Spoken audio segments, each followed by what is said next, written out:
Relatórios da Agência Brasileira de Inteligência, a ABIN, apontam, vejam só, uma conexão entre aquelas manifestações do dia 7 de setembro de 2021, ou seja, ano retrasado, e os atos criminosos do dia 8 de janeiro deste ano. A apuração é do Pedro Nogueira, que vai nos contar essa história exatamente. Já que a apuração é tua, Pedro, queremos te ouvir. Conte-nos tudo o que você sabe, por favor.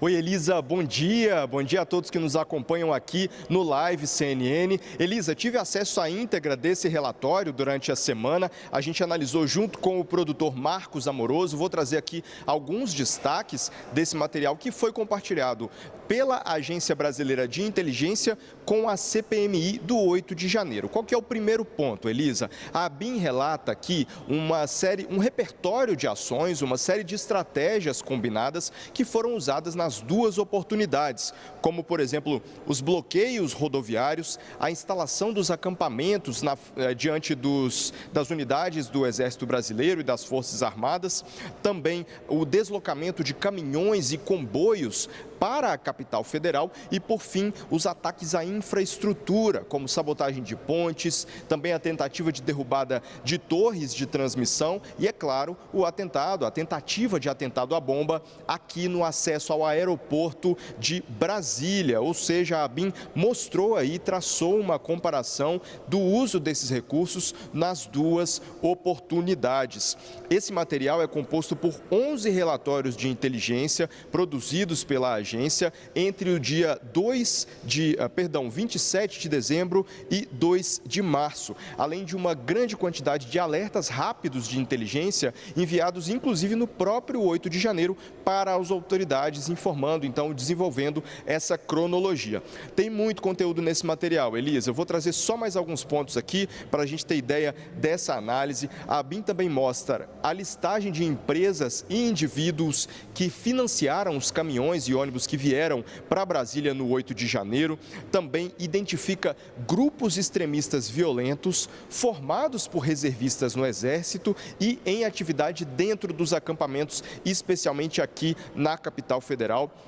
Também aponta o envolvimento de empresas do agronegócio e do garimpo ilegal em terras indígenas no financiamento desses atos, para financiar, então, esse movimento que ficou conhecido como Caravana Tomada pelo Povo e que culminou, como a gente acompanhou aqui muito de perto na CNN Brasil, na destruição aqui no Palácio do Planalto e na Praça dos Três Poderes, também Supremo Tribunal Federal e Congresso Nacional. Elisa. Obrigada, Pedro Nogueira. Inclusive, estou aqui rememorando, até já jogar a palavra para o Uribe, para Basília.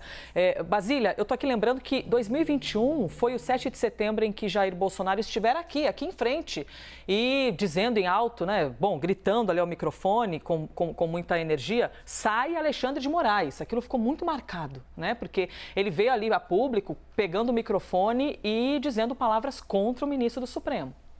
E o 7 de setembro aqui em Brasília, em que ele soltou aquele imbrochável, né? Reunindo vários bolsonaristas na esplanada dos ministérios, uma tentativa de captura de uma data que é nacional, uma data cívica, o Dia da Independência, transformando em dia de apoio ao então presidente Jair Bolsonaro. Houve essa mistura aí de sinais, né?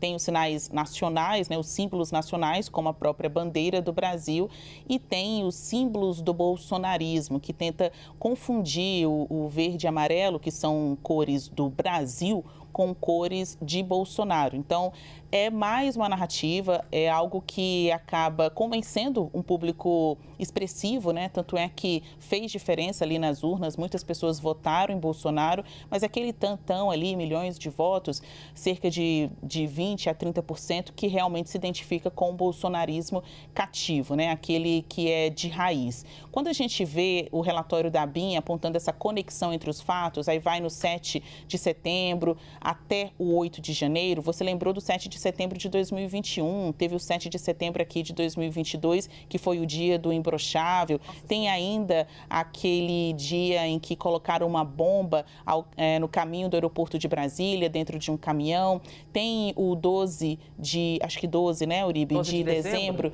que foi o dia da diplomação do então presidente eleito, Luiz Inácio Lula da Silva. Então, qual é a avaliação da relatora, a senadora Elisiane Gama? Ela vê uma conexão entre eventos, né? Ela vê conexão entre fatos. É como se fosse uma preparação para o 8 de janeiro, que acabou entusiasmando, fazendo com que as pessoas se sentissem encorajadas a deixar os seus estados e virem para Brasília. A gente destaca até uma apuração feita pelo Uribe na época, que 90% das pessoas que estavam aqui nem eram brasilienses, né? Boa parte dessas pessoas vindas do sul do Brasil. Vamos lembrar aí um detalhamento das pessoas que foram presas naquela ocasião. Muita gente, Santa Catarina, Paraná, Rio Grande do Sul, enfim, inclusive algumas que continuam sob a guarda da justiça. Tem gente presa e tem gente fora da cadeia, mas ali com a tornozeleira eletrônica. O que o relatório da ABIN, e esse é até um ponto de análise que eu compartilho aqui com meu amigo Uribe, mostra é que a relatora está seguindo pelo caminho certo. Então, a gente tem duas opiniões aí, o que a relatora Elisiane Gama pensa e o que os relatórios da ABIN, que são relatórios de inteligência da Agência Brasileira de Inteligência, ligada ao Palácio do Planalto, à Presidência da República, constatou que esses fatos que antecederam o 8 de janeiro são considerados como um preparatório para o ânimo das pessoas que vieram aqui, o discurso, muita fake news que foi fabricada e acumulada ao longo deste período para a gente ter quase uma tentativa de golpe aqui, uma tomada de poder. Então, as pessoas que vinham aqui, era interessante porque você falava com uma numa ponta da esplanada e falava com outro grupo numa outra ponta, eles tinham o mesmo discurso, é como se a fake news tivesse chegado de norte a sul do Brasil, né? Como se eles tivessem recebido a mesma mensagem de WhatsApp. Claro que isso não é uma coisa que valha para que seja valendo para todo mundo, só que estes exemplos chamam a atenção. A relatora fala de conexão entre os atos. O que fomentou o 8 de janeiro foi construído muitos meses antes. É como se nós víssemos uma panela que está ali em banho-maria, né? Esse fogo que foi ali aos pouquinhos fervendo e de repente transbordou. E até, Uribe, estou vindo aqui a Basília pensando, se a gente pegasse, por exemplo, em todos esses casos, nós fizemos a cobertura no dia seguinte, as manchetes, as frases de abertura dos assuntos, os comentários, a gente também vai encontrar convergência, né, em todas as notícias que foram dadas. Eram praticamente as mesmas pessoas e a Basília traz realmente essa conexão com o relatório inicial de abertura da CPMI do 8 de janeiro de Elisiane Gama, que é justamente isso que a gente estava conversando antes.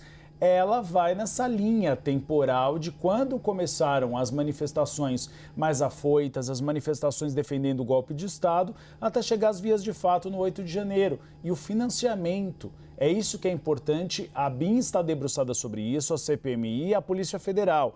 Até que ponto aqueles mesmos financiadores do acampamento bolsonarista no setor militar urbano aqui de Brasília eram aqueles que financiaram para as pessoas participarem do 7 de setembro em Brasília, para participar do protesto na diplomação de Luiz Inácio Lula da Silva e de acamparem no setor militar urbano. Então é a conexão de todos os fatos e não é por acaso que o subprocurador-geral Carlos Frederico, da Procuradoria-Geral da República, pede agora a ligação daqueles que seguem Jair Bolsonaro, curtem posts dele com discursos contra as urnas eletrônicas.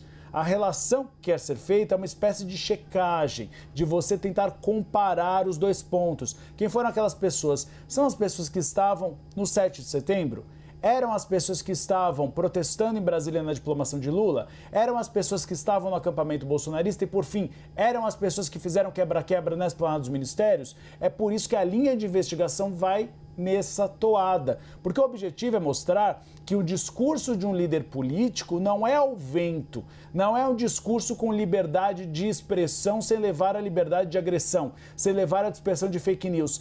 Tem resultado, tem consequência. A consequência do 7 de setembro é, no caso, o 8 de janeiro. A consequência do 12 de dezembro é o 8 de janeiro. E a consequência de discurso mentiroso nas redes sociais é o 8 de janeiro. Por isso que nós discutimos durante semanas e meses aqui o PL das fake news.